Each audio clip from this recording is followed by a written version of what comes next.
عام طور پر دیکھیے چیزیں کچھ ایسی ہیں کہ معاشرے کے اندر کچھ ایسے مسائل ہیں کہ جو بالکل یہ کسی اس میں بیان نہیں ہوتے، اور انسان سوچتا ہے کہ اس میں کون سے فقہی احکام ہوں گے، لیکن بہت زیادہ اس قسم کے سوالات جو ہے وہ ہمارے پاس آتے ہیں.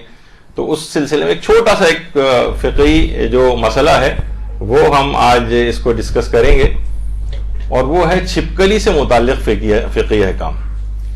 دیکھیے کہا جاتا ہے کہ پاکستان کی خواتین کی بہادری کے قصے پوری دنیا کے اندر مقصود ہوتے اگر اللہ کاکروچ کو اور چھپکلی کو پیدا نہ کرتا.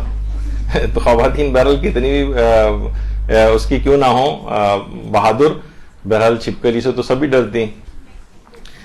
تو خواتین کا جو اس لحاظ سے ڈرنا ہے، اچھا مرد بھی بہرحال ڈرتے ہیں، لیکن یہاں تک کہ اس قدر بعض اوقات نڈر بھی ہوتے ہیں. خود میرے ایک رشتہ دار تھے جو باقاعدہ چھپکلی کو ہاتھ سے پکڑ کر چھوڑ دیتے تھے کہ یہ تو کوئی ایسا خاص جانور نہیں ہے جس سے لوگ ڈریں. اور مغربی ممالک میں تو باقاعدہ پیٹس کے طور پر چھپکلیوں کو گھر کے اندر بھی رکھا جاتا ہے، ہر گھر میں تقریباً موجود بھی ہیں. لیکن ہمارا مقصد آج یہ ہے کہ اس سے متعلق کچھ فقہی احکام بیان کریں، اور صرف یہی نہیں، اس سے فائدہ یہ ہوگا کہ بہت سے ضمنی مسائل بھی آپ کو پتہ چل جائیں گے. بہت سے دیکھیے فقہی احکام ہیں، مثلا کیا چھپکلی نجس ہوتی ہے یا نہیں، زندہ چھپکلی، اور کیا چھپکلی کا مردار نجس ہوتا ہے یا نہیں، یا مثلا اگر چھپکلی لباس سے ہمارے مس ہو جائے تو کیا ہمیں اپنے لباس کو پاک کرنا ہوگا یا نہیں، یا چھپکلی ہمارے جسم سے مس ہو جائے تو ہم اپنے جسم کو پاک کر رہے ہیں یا نہیں. عام طور پر مسئلے سوال پوچھے جاتے ہیں. چھپکلی کا خون نجس ہے یا نہیں. اسی طرح سے مثلا چھپکلی کا پیشاب و پخانہ کسی جگہ ہے لگا ہوا ہے، وہ جگہ یا کپڑا یا لباس وہ نجس ہوگا یا نہیں. اسی طرح سے چھپکلی کو مار کر کوئی غسل کرنا مستحب ہوتا ہے یا نہیں. یہ دیکھیے اس سے متعلق فقہی احکام ہے. عام طور پر لوگ پوچھتے ہیں چھپکلی پانی کی ٹنکی میں گر کر مر جائے تو کیا حکم ہے، یا پانی کی میں ٹنکی میں گری اور وہاں سے نکل کے بھاگ گئی وہ مثلا، اب یہ پانی نجس ہو گیا یا نہیں، یا اس میں گر کر مر گئی تو پانی نجس ہوگا یا نہیں. حالت احرام میں چھپکلی کو مارنے کا مثلا کیا حکم ہے. اسی طرح سے مثلا کھانے میں چھپکلی کا فضلہ یا چیز گر جائے تو اس سے کیا ہوتا ہے، اور چھپکلی کو مارنے کی کیا کوئی ترغیب روایات کے اندر دلائی گئی ہے یا نہیں، اور کیا چھپکلی کو مارنا مستحب ہے یا نہیں. اس طرح کی بہت ساری چیزیں، چھپکلی کو مارا کیسے جائے. اسی طریقے سے مثلا کچھ روایات ایسی ہیں کہ دشمنان اہل بیت چھپکلی کی شکل میں مسخ ہو کر دنیا سے جاتے ہیں. تو اب یہ بہت سارے فقہی احکام ہیں، اس پہ ہم جلدی اس کو جو ہے وہ ذکر کریں گے. چھپکلی کو مارنا کیا جائز ہے؟ آج کل دیکھیے وہ انجمن انسداد بے رحمی جانوران اور یہ سب کچھ ہو گیا ہے کہ یہ تو بالکل ایک نیچرل چیزیں، انہیں مارا کیوں جا رہا ہے. تو چھپکلی کو مارنا فقہی اعتبار سے بالکل جائز، یعنی بالکل آپ کو نہیں بھی نقصان پہنچا رہی، گھر کے باہر کے ایریا کے اندر ہے تب بھی آپ اس کو مار سکتے ہیں، اس میں کوئی حرج نہیں ہے. کوئی یہ جانور پر ظلم کرنے کے اس میں معنوں میں نہیں اس کو لیا جائے گا. تو چھپکلی کو مارنا جائز ہے.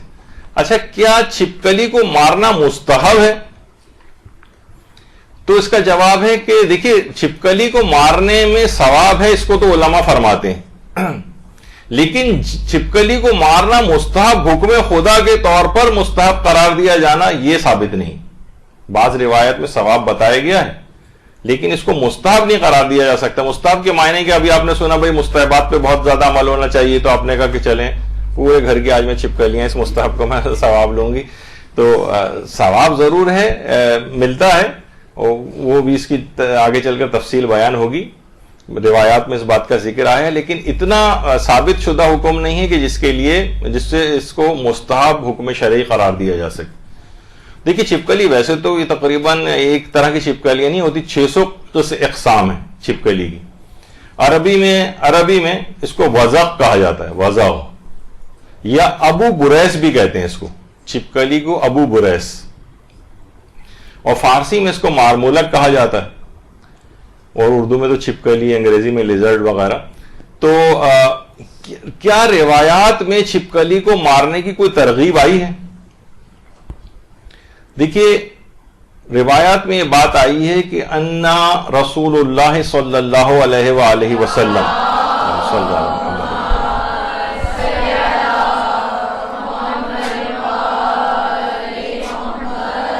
امر بقتل الوزغ وقال کان ينفخ علی ابراہیم، یعنی اللہ کے رسول نے چھپکلی کو قتل کرنے کا حکم فرمایا ہے، اور یہ فرمایا ہے کہ حضرت ابراہیم کو جو آگ جلانے کے لیے بھڑکائی گئی تھی اس کو یہ پھونکے مار مار کر بھڑکا رہی تھی چھپکلی، اس وجہ سے پیغمبر اسلام نے فرمایا کہ اس کو مارا جائے۔ یہ روایات بخاری اور مسلم میں بھی آئی ہیں، ہمارے ہاں بھی بہار الانوار کی 61ویں جلد کے اندر یہ روایات موجود ہیں، اور تفسیر در منصور وغیرہ میں بھی ہیں۔ باقاعدہ روایت میں ترغیب دلائی گئی ہے اور کہا گیا ہے کہ اس کو مارنا ایسے ہی جیسے شیطان کو مارنا۔ تو دیکھیے جب حضرت ابراہیم کو پھینکا جا رہا تھا تو ہوائیں چلانے پہ معمور جو فرشتہ ہے وہ آ گیا تھا مدد کے لیے، اور کہا تھا اس کو بھی روکا گیا کہ نہیں تمہاری بھی مدد کی ضرورت نہیں، اور بارش برسانے والا جو فرشتہ ہے وہ بھی مدد کے لیے آ گیا تھا۔ حتیٰ کہ مینڈک کے متعلق بھی روایت کے اندر آیا کہ وہ اپنے منہ میں پانی لا کے آگ کو بجھا رہا تھا۔ تو اسی طریقے سے کچھ ایسے تھے کہ جو اس آگ کو بھڑکانے کے لیے آئے تھے، ان میں ایک چھپکلی بھی تھی روایت میں۔ تو پھر جبریل کی بھی وہ بھی آئے کہ میں آپ کی مدد کروں، تو انہوں نے کہا کہ نہیں، میرا پروردگار میرے حال سے جو زیادہ واقف ہے۔ اچھا، تو بہرحال اس کو مارنے کا حکم تو اس لحاظ سے روایات کے اندر موجود ہے۔ اس کو کیسے مارا جائے؟ ظاہر ہے آپ کے دماغ میں فوراً جھاڑو کی شکل آئی ہوگی، جھاڑو سے مارا جائے، تو یہ کوئی ضروری نہیں ہے، اس کو کسی بھی طرح سے مارا جا سکتا ہے، اسپرے بھی کیا جا سکتا ہے، کوئی کیمیکل بھی اس کے اوپر ڈالا جا سکتا ہے، اور کچھ چیزیں اور ابھی آگے چل کر بھی بیان ہوں گی۔ ظاہر ہے جب یہ چیز چھپکلی کے متعلق ہے تو آپ کو ساری باتیں بتانی پڑیں گی کہ کیا اس کے لیے کرنا چاہیے، کیونکہ روایت میں اس کو ثواب بھی ذکر ہوا ہے۔ بعض روایات کہتی ہیں کہ 7 نیکیوں کا ثواب چھپکلی کو مارنے سے ملتا ہے، 7 نیکیوں۔ اچھا، کچھ روایت میں جس میں سانپ کو مارنے سے 7 نیکیوں کا ثواب ہے اور چھپکلی کو مارنے میں 1 نیکی کا ثواب ہے، لیکن کچھ روایت صرف چھپکلی کے لیے بھی 7 نیکیوں کا ثواب ذکر ہوا ہے۔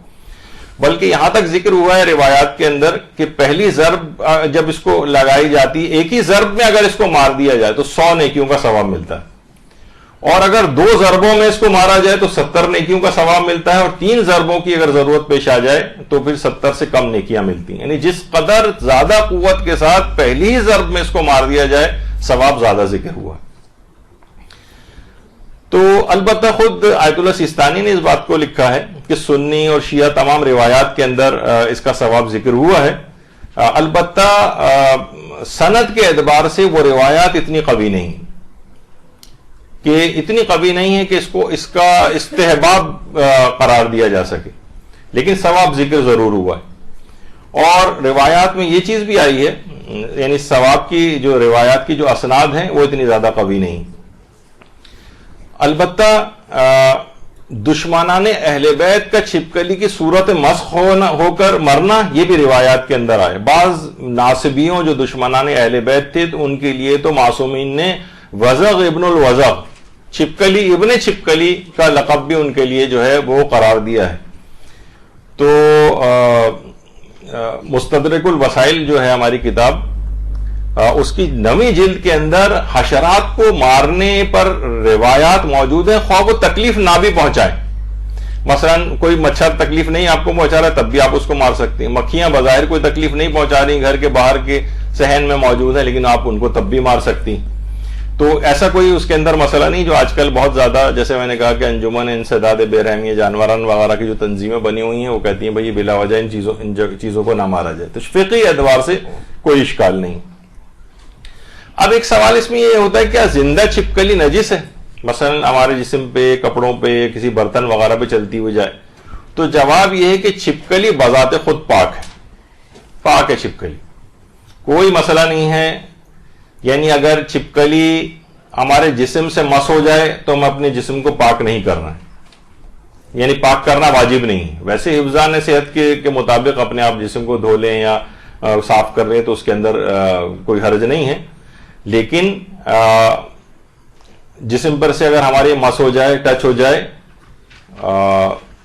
چاہے گیلی حالت میں ہو چاہے سوکھی حالت میں، اس سے کوئی فرق نہیں پڑتا۔ لوگ عام طور پر دماغ میں سوچتے ہیں کہ جیسے کتے کا مسئلہ ہے، وہ اس کا مسئلہ نہیں، یعنی کتا اگر گیلا ہمارے جسم سے مس ہو جائے تو وہ تو یعنی ہمیں نجس کر دیتا ہے، لیکن اگر خشک اگر ہو کتا وہ جسم اور یا لباس سے ٹچ ہو جائے, لوگ کہتے ہیں ہم گزر رہے تھے کتا بھاگا ہوا ہے جسم سے ٹکرا کر چلا گیا تو کیا ہم اپنے کپڑوں کو پاک کرنا ہے؟ جواب ہے کہ نہیں, پاک نہیں کرنا ہے. اگر وہ گیلا نہیں تھا یا آپ کا جسم یا کپڑا گیلا نہیں تھا, یعنی درمیان میں کوئی رطوبت نہیں تھی, تو کتے سے بھی فرق نہیں پڑتا.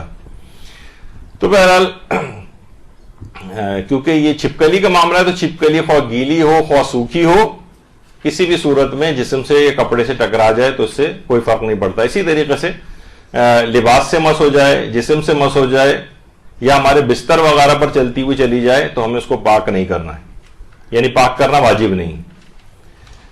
اچھا, البتہ یعنی بہت سے تو کچھ ایکسپیرینسز ایسے ہوئے آج تک میرے سوچ کے اس میں رونگٹے کھڑے ہوتے ہیں کہ دیکھیے ایک دفعہ حج کی سعادت حاصل ہوئی تو میدان مینا میں آپ کو پتا ہے کہ خیمے لگے ہوتے ہیں, اور اب تو وہاں پر خیموں کے اندر ایک ہی خیموں کے اندر اتنی زیادہ تعداد کے اندر لوگ موجود ہوتے ہیں, تو بہت صاف ستھری حالت میں اس وقت ہے جب سب لوگ یہاں پر آ کر جمع ہوتے ہیں, اپنے اپنے کمبلوں کو کھولتے ہیں. اچھا, یہ پورا سال آپ کو پتا ہے کہ میدان مینا بالکل اسی طریقے سے رہتا ہے, ایک صحرا ٹائپ کا ایک جگہ ہے, وہاں پر یہ چند دنوں کی صرف 3 دنوں کی ایک بستی یا 5 دنوں کی بستی جو ہے وہاں پر بسائی جاتی ہے, اور تو وہاں کیڑے مکوڑے حشرات الارض وغیرہ بھی ہیں, بعض اوقات سانپ وغیرہ بھی کبھی کبھار نکل آتے ہیں. اور تو بہرحال اے سی وغیرہ لگے ہوئے ہیں, لوگ کمبل وغیرہ اوڑھ کے لیٹے ہوتے ہیں, میں بھی لیٹا ہوا تھا اسی طریقے سے کمبل اوڑھ کے, اور سب لوگ بھی موجود تھے. جب نمازوں کا وقت ہوتا ہے تو یہ سب ہٹا دیے جاتے ہیں کہ سب اپنے اپنے کمبل ہٹائیں اور ایک جگہ پہ جمع کریں تاکہ نماز یہاں پہ پڑھی جا سکے. اب جیسے ہی میں نے اس کو ہٹایا تو ہٹاتے ہی ایک ہرے رنگ کی ایک بہت بڑی قسم کی چھپکلی, میں نے جو پتہ نہیں کب سے میرے ساتھی کمبل کے اندر موجود تھی, وہ نکل کے جو ہے وہ بھاگتی ہوئی گئی وہاں سے. تو بہرحال یہ اس طرح سے بعض اوقات چیزیں ہوتی ہیں کہ اگر جسم لباس یا اس کے اوپر ہو تو بہرحال نجس نہیں کرتی. چھپکلی اگر برتن میں گر جائے تو اس برتن کو بھی پاک کرنا واجب نہیں. حفظان صحت کے مطابق آپ اس کو اس میں پانی وانی ڈال کے اس کو اچھی طریقے سے صاف کریں, وہ الگ بات ہے, لیکن پاک کرنا برتن کے اندر بھی جو ہے یہ واجب نہیں ہوتا ہے. اچھا, اسی طرح سے چھپکلی اگر مثلا پانی کی ٹنکی میں گر جائے, اور پانی کی ٹنکی میں یک تو ہے کہ پانی کی ٹنکی میں گری اور اس کے بعد باہر نکل گئی تو بھی پانی کو بھی نجس نہیں کرے گی وہ. حتیٰ کہ اگر پانی کے ٹنکی کے اندر گر کر مر جائے اور آپ نے بعد میں چھپکلی کو نکال کر پھینک بھی دے تو پانی بھی نجس نہیں ہے, حتیٰ کہ اس سے وضو غسل وغیرہ بھی سب جائز ہے. عام طور پہ یہ بھی لوگ بہت پوچھتے ہیں. یہ الگ بات ہے کہ آپ کہیں گے حفظان صحت, وہ میں بار بار کہہ رہا ہوں کہ حفظان صحت کے مطابق ٹھیک ہے اس پانی کو آپ پھینک دیں, کیوں اپنے آپ کو جو ہے اس کے اندر مبتلا کریں. یعنی جس طرح کہا جاتا ہے کہ اس کا معاملہ بالکل مچھلی کی طرح سے, مچھلی بھی اگر مچھلی کا مردار جو ہے وہ نجس نہیں ہوتا ہے, تو مچھلی کا مردار نجس نہیں ہے, اسی طریقے سے چھپکلی کا مردار بھی نجس نہیں. حالت احرام میں بھی ایک مسئلہ ہوتا ہے.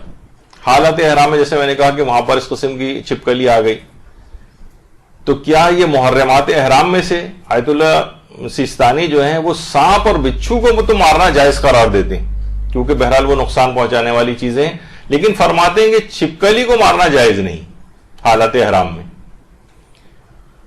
تو میدان عرفات میں انسان حالت احرام میں ہوتا ہے, تو حالت احرام میں چھپکلی کا مارنا ٹھیک ہے, بھگا دیں اس کو یا کچھ کا خود ہی وہ بھاگ جائے, لیکن وہ کہتے ہیں کہ چھپکلی کو حالت احرام میں نہیں مار سکتے, سانپ بچھو کو مار سکتے ہیں. اور بالفرض اگر کسی نے مار دیا تو ایک مٹھی طعام کفارہ دے گا, وہ ایک مٹھی آٹا وہ کفارے کے طور پر دے.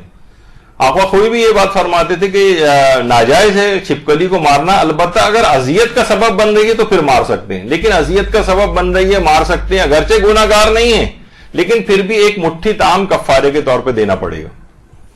جیسے کہا جاتا ہے کہ جناب مجبوری ہو جائے, اب تو خیر دیکھیے حج میں اس طرح کی زبردست قسم کی بسیں موجود ہوتی ہیں جس کی چھت پہ نہیں بیٹھ سکتے.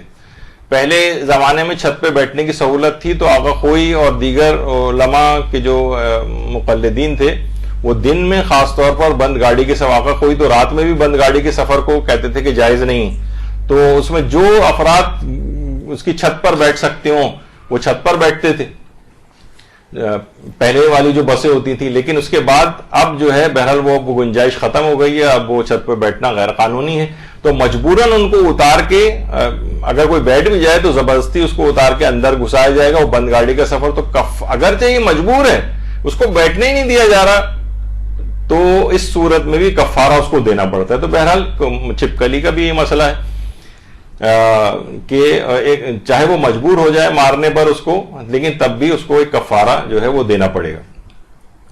اچھا، اسی طرح سے احرام میں مثلا مچھر ہے، مکھی ہے، اس کو مارنے کا بھی یہی اسی طرح کا حکم ہے، کیونکہ عرفات کے میدان میں گویا جب لوگ جا رہے ہوتے ہیں تو سمجھیں کہ مچھر جو عرفات کے بڑے مشہور ہیں اور وہ انتظار کر رہے ہوتے ہیں، اتنی بڑی تعداد میں، انہیں بہت سال میں ایک آدھ مرتبہ بھی موقع ملتا ہے، اتنے افراد وہاں پر موجود ہوتے ہیں.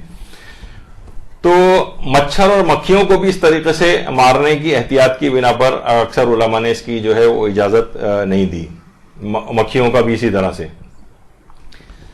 اچھا، اس کے کچھ طبی نقصانات بھی ہیں. ہو سکتا ہے کہ اس وجہ سے بھی اس کی بہت سی وجوہات کے تحت چھپکلی کو مارنے کا حکم ہو.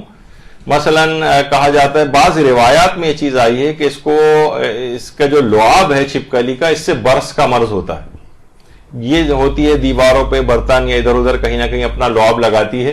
تو یہ اس پہ تحقیق ہونی چاہیے، میڈیکل سائنس کو تحقیق کرنی چاہیے. بہرحال روایات کے اندر یہ چیز آئی ہے. اور علماء عام طور پر اس کو ریکمینڈ کرتے ہیں کہ عام طور پر گھروں کے اندر اگر لوبان وغیرہ جلایا جائے، لوبان کی دھونی عام طور پر دی جائے، تو اس طرح کی جو چیزیں ہیں گھروں سے یہ بھاگ بھی جاتی ہیں وہاں سے، اور اس قسم کے جو ان سے امراض ہو سکتے ہیں اس سے بھی انسان اپنے آپ کو بچا سکتا ہے. اچھا، اسی طرح سے چھپکلی کا خون جو ہے، کیا یہ نجس ہے یا پاک؟ تو چھپکلی کا خون بھی نجس نہیں ہے اور چھپکلی کا خون پاک ہے.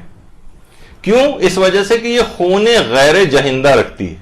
یعنی وہ جانور کے جس کو اگر ذبح کیا جائے تو اس کا خون اچھل کر نکلے وہ خون جہندہ کہلاتا ہے، اور وہ جانور جس کا خون اچھل کے نہ نکلے وہ خون غیر جہندہ کہلاتا ہے.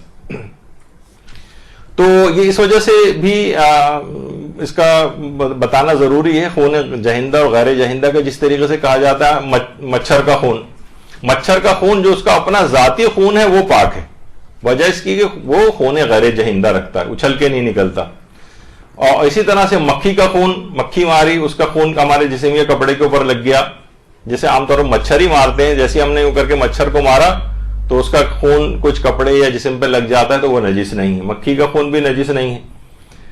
تو اسی طرح سے مثلا اگر چھپکلی کو مارا ہم نے، تو چھپکلی کو مارتے ہیں تو عام طور پہ 1-2 ڈراپ اس کے فرش وغیرہ کے اوپر یا کسی جگہ پہ لگ جاتے ہیں. تو یہ بھی دماغ میں رہے کہ بہرحال چھپکلی کا خون بھی جو ہے وہ نجس نہیں ہے، اس کو پاک کرنا واجب نہیں. البتہ حفظان صحت کے تحت آپ اس کو ہٹا دیں تو اس میں کوئی ممانعت کی بات نہیں. اچھا، چھپکلی دیکھیے، بعض اوقات چھپکلی سے انفیکشنز وغیرہ ہوتے ہیں. یہ انفیکشنز کو ویسے تو چھپکلی پوائزنس نہیں ہے، یہ بالکل ایک مینڈک کی طرح کا ہی جانور ہے. یعنی اس کے اگر کاٹ واٹ لے کسی کوئی زہر وہر نہیں پھیلتا اس سے. عام جو چھپکلیاں گھروں کے اندر پائی جاتی ہیں، لیکن یہ بہرحال کچھ انفیکشنز کو پھیلا سکتی ہیں، جس میں ہم کہتے ہیں کہ سلمونیلا ایک انفیکشن کہلاتا ہے، جس سے پیٹ کے امراض ہوتے ہیں، باول انفیکشنز وغیرہ ہوتے ہیں، یا بوٹولزم کے نام سے ایک انفیکشن ہوتا ہے جو کافی ٹاکسک اور اس میں جان بھی جا سکتی ہے کسی کی. یہ عام طور پہ کہا جاتا ہے کہ اس کے لعاب یا اس کے فضلات وغیرہ کے اندر ہوتے ہیں. تو بہرحال طبی نقصانات اس کے اپنے ہیں، شاید یہ بھی ایک وجہ ہو کہ اس کو مارنے کا بھی حکم ہے. اچھا، پھر ایک سوال کہ کیا چھپکلی کا پیشاب و پخانہ نجس ہوتا ہے یا نہیں؟ تو آیت اللہ خامنہ یہ فرماتے ہیں کہ یہ کیونکہ خون غیر جہندہ نہیں رکھتی، یا شک ہے کہ پتہ نہیں خون جہندہ ہے یا پتہ نہیں خون جہندہ نہیں ہے، تو اس لحاظ سے اس کا پیشاب و پخانہ بھی نجس نہیں ہے. البتہ یعنی پیشاب و پخانہ اس کا پاک ہے، البتہ حفظان صحت کے اصولوں کے مطابق اس کو دیکھنا چاہیے. اچھا، فوراً لوگ اعتراض کرنے لگتے ہیں کہ پاک ہے تو کیا مطلب ہے، پاک ہے تو کیا کھا بھی سکتے ہیں؟ یعنی عام طور پہ یہ اعتراض بہت ہمیں ہوتا ہے، خاص طور پر جب بقرعید قریب آتی ہے اور ہم یہ والا مسئلہ بیان کرتے ہیں کہ حلال گوشت جانور، گائے، بکری، اونٹ، بیل وغیرہ، ان کا پیشاب و پخانہ پاک ہے، جسم پہ لگ جائے تو پاک کرنا ضروری نہیں. تو اتنے ہزاروں افراد آ کر اس کے اوپر ہمیں برا بھلا کہتے ہیں کہ کون سا آپ نے، یعنی ان کو فقہی حکم پتہ نہیں کہ حلال گوشت جانور کا پیشاب و پخانہ جو ہے وہ پاک ہے. تو پاک ہے تو کیا مطلب ہے، اگر نماز میں بھی لگ جائے تو نماز میں بھی جسم پہ لگا کے پڑھ سکتے ہیں. الٹی سیدھی قسم کی باتیں عام طور پر لوگ کرتے ہیں. یا اگر پاک ہے تو کیا کھا بھی سکتے ہیں؟ تو کھانے کا الگ مسئلہ ہے. ہر حلال چیز جو پاک ہو وہ کھائی نہیں جا سکتی. جیسے کہا جاتا ہے کہ مٹی ہے، مٹی پاک ہے بالکل، اس کے اوپر تیمم ہوتا ہے, مٹی پاک ہے, لیکن کیا مٹی پاک ہونے کے باوجود مٹی کا کھانا حرام ہے؟ تو بہرحال آیت اللہ خامنہ یہ فرماتے ہیں کہ اگر اس کا پیشاب و پخانہ لگ جائے تو وہ پاک ہے.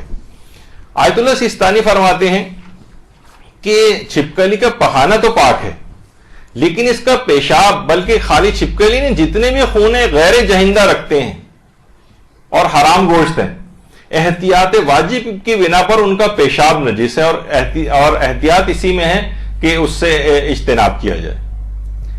تو یہ اس میں خاص اس کا ایک پہلو تھا اس لحاظ سے کہ اس کا پیشاب و پخانہ بھی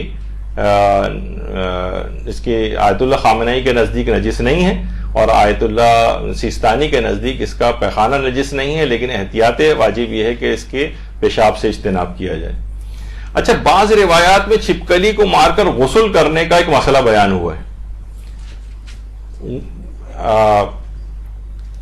کیا چھپکلی کو مار کر غسل کرنا مستحب ہے؟ امام خمینی یہ بات بیان فرماتے تھے کہ کشتہ نے مارمولک غسل نہ دارد, کوئی اس کو مارنے سے کوئی غسل وغیرہ کرنا, اس کا کوئی غسل نہیں ہے اسلام میں. یعنی جو بات لوگوں کے اندر مشہور ہے, آیت اللہ امام خمینی کے نزدیک اس کا کوئی غسل نہیں. آیت اللہ سیستانی فرماتے ہیں کہ قول مشہور کی بنا پر یہ مستحب ہے غسل, لیکن خود اس نظریے کو انہوں نے اختیار نہیں کیا, اور فرماتے ہیں اس کا غسل کا مستحب ہونا ثابت نہیں ہے, اس کا غسل کا مستحب ہونا ثابت نہیں ہے. اور اگرچہ قول مشہور یہ ہے, یعنی زیادہ بڑی علماء کی تعداد شاید 85-90% کے قریب علماء ایسے ہیں کہ جو اس کے غسل کے استحباب کے قائل رہے ہیں, لیکن وہ فرماتے ہیں کہ بہرحال اس کی مارنے کے, اس کے غسل کے ثواب پر کافی روایات آئی ہیں, لیکن سند کے اعتبار سے وہ اتنی معتبر نہیں ہے کہ اس غسل کو مستحب قرار دیا جا سکے. عروہ وغیرہ کے اندر بھی اس کے مسائل بیان ہوئے ہیں, اور اس میں یہ بات کہی گئی ہے کہ بہرحال آیت اللہ سیستانی کا مسئلہ یہ ہے کہ غسل رجائے مطلوبیت کی نیت سے کیا جا سکتا ہے, لیکن رجائے مطلوبیت کی نیت سے اگر یہ والا غسل آپ نے کر بھی لیا چھپکلی کو مارنے کے بعد, تو یہ وضو کے لیے کفایت نہیں کرتا, یعنی نمازوں کے لیے وضو کو بہرحال انجام دینا پڑے گا. اچھا, بعض روایات میں اس کی بڑی تاکید آئی ہے کہ چھپکلی کو ایک ہی ضرب میں مار دینا چاہیے, لیکن اس کو مار دینا چاہیے اور اس کے بعد غسل کیا جائے, لیکن غسل کی روایات موجودہ مراجع کے نزدیک وہ آپ کو بتا دیا کہ اس قدر اتنی معتبر نہیں ہے کہ اس پہ استحباب کا حکم لگایا جا سکے. اچھا, کچھ پرانے علماء ہمارے وہ اس غسل کے استحباب کے قائل تھے, پرانے علماء, بلکہ بعض علماء تو اس غسل کے وجوب کے بھی قائل تھے. وجوب کے, وہ کہتے تھے کہ اگر چھپکلی کو مارا جائے تو اس پہ غسل کیا جائے. اچھا, اس پہ چھپکلی میں بھی ایک بحث ہے کہ عام گھروں میں پائی جانے والی چھپکلی کے متعلق حکم آیا ہے, صحرا میں جو بڑی بڑی چھپکلیاں ہوتی ہیں ان کے متعلق یہ آیا, 6-6 فٹ 7-7 فٹ کی چھپکلیاں ہوتی ہیں. لیکن بہرحال ابھی ہم جو گھروں کے اندر پائی جانے والی چھپکلی, تو کچھ علماء تو اس غسل کے واجب ہونے کے بھی قائل تھے, جن میں شیخ صدوق کا کہا جاتا ہے کہ شیخ صدوق اس بات کے قائل تھے, یا ایک صاحب حدائق الناظرہ شیخ یوسف بحرانی جو ہمارے ایک عالم تھے, وہ اس کو واجب سمجھتے تھے. البتہ آیت اللہ سیستانی فرماتے ہیں کہ احتمال یہ ہے کہ کیونکہ روایات میں بہرحال چھپکلی کو خبیث جانور قرار دیا گیا, اور سنی شیعہ تمام روایات میں یہ بات آئی کہ چھپکلی کو مار دو, خواہ وہ خانہ کعبہ میں ہی کیوں نہ ہو. تو آیت اللہ سیستانی فرماتے ہیں احتمال ہے کہ یہ اس غسل کو اس کو مارنے کی توفیق ملنے کے بعد شکرانے کے طور پر کرنے کا حکم ہو, تو اس کا مقصد اس کی گندگی وغیرہ کو دور کرنا ہو. اور باقاعدہ جو ہماری کتاب ہے وسائل الشیعہ, اس کی 24ویں جلد میں بھی ہے کہ وہ افراد جو کہ انبیاء اور ان کی اولادوں کو برا بھلا کہتے تھے, وہ چھپکلی کی صورت میں مسخ کر دیے گئے. تو اس بنا پہ بھی ممکن ہے کہ اس کو مارنے کا ثواب ذکر ہوا ہو. اور ایک روایت ہے ہمارے ہاں 5ویں امام محمد باقر علیہ السلام کی,